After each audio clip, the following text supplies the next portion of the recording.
Hello everyone, good to be with you again. How are you doing? I hope you all are doing good today. There is this video of a man. He's a pastor, like he said, and he said he used to be a pastor with in Omega Fire Ministries. That's Apostle Johnson Suleiman's ministry.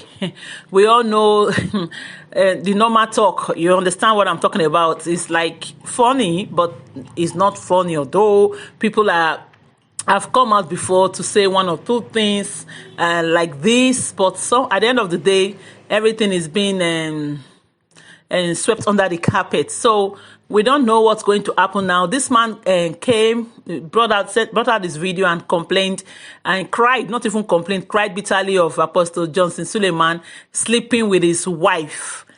He said she is a pastor too in the ministry, that he's been there for 16 years. He's been a pastor under Apostle Suleiman for a very long time. And I would like you to watch for yourself what he said.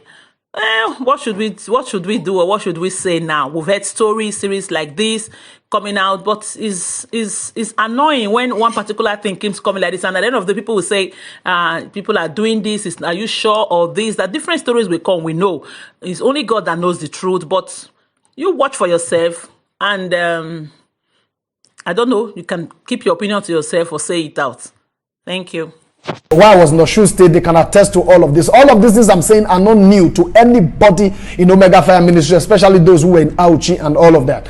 So that was it. And one of the days that my wife went to Auchi and came back, this was 6 months after we had our daughter, 6 months going to 7 months. She came back from Auchi to Osun State, and she called me privately. She called me into the room and said that 2 days after that she wanted to talk to me, and that her conscience was killing her over something, she considered too abominable to conceal. So, and I said, what was it? And she said that while in Auchi, that Apostle Johnson Suleiman, lodged her in Uyi Grand Hotel. Many of you know Uyi Grand Hotel, and that he came there and slept with her.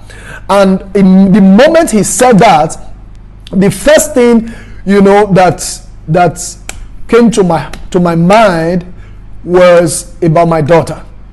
And immediately I said, where was Michelle? Because that's the name of my daughter. She said to me that Michelle was on the bed, pushed aside, and I asked her a question. I said, you mean you slept with a man, but my daughter on the bed? Then I had to let it go because there was nobody I could tell. And I could not fight Apostle Johnson Suleiman. If I had mentioned it to my family, if I had mentioned it to her family, nobody would believe me. And if I sent her away, the question is people would want to know what happened. And for the fact that she spoke to me of her own free will, I had to let it go. I forgive her. After about two days, thereabout, I told her, I've forgiven you. And that was how we kept on. And the amorous relationship between her and Suleiman continued. But one thing I knew was that my wife was hypnotized. This was not the woman I got married to, and I knew for over 11 years. So that was it.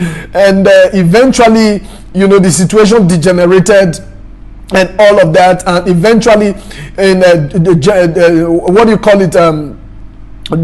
2018, I had some issues with Apostle Johnson Suleiman regarding my inability to come to International Men's Convention.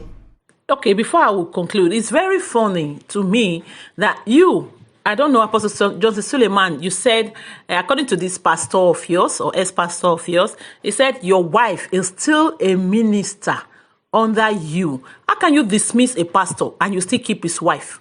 Is it not funny? Okay, even if, are you not trying to separate them? Like he said the wife is in Abuja. You sent his wife to Abuja. I don't know where he is. Are you not trying to separate them? Even when they are trying to divorce or they are having problems, you should be the one to bring them together, because you know what the Bible says about divorce. You try to make peace. You don't just, it's like you are the one separating them. From the way he talks as if you've separated him from his wife. So I don't know, it's funny when we say things like this now, people come attacking, shut up, you are this, you are that, especially when you talk about that GO. oh my God, they will raise their faces, their mouths, their heads, everything to like attack you, and they forget that they are born again. Like they said, they forget that Christians are not supposed to insult. Christians are not supposed to Christians should know how to talk to people, no matter the situation, no matter the circumstance. But these days it's not so. They will only tell you, they will make you, the true colors of this born again comes out when you dare talk about their pastors, their GO. That's when you know that they are not born again. That's it, oh. That's the guy. That's the pastor or the man or whoever that has cried bitterly. We are waiting. We know Apostle Suleiman will come up with stories. At first, he will tell you, I don't have anything to say. All these are lies. But at the end of the day, we talk, because he cannot do without talking. He's going to come out now to say something. He's going to come out to say things that, in fact, if maybe this time around, that was that woman. She's not even beautiful. She's not even this. All those are lies. But whatever it is, we don't know, we don't see, but God sees. I wonder these days, people don't fear God. Even these days, there's even men of God that don't even have fear or regard for God. If you ask me, they don't. I beg, thank you for watching, Jare. Bye. See you next time.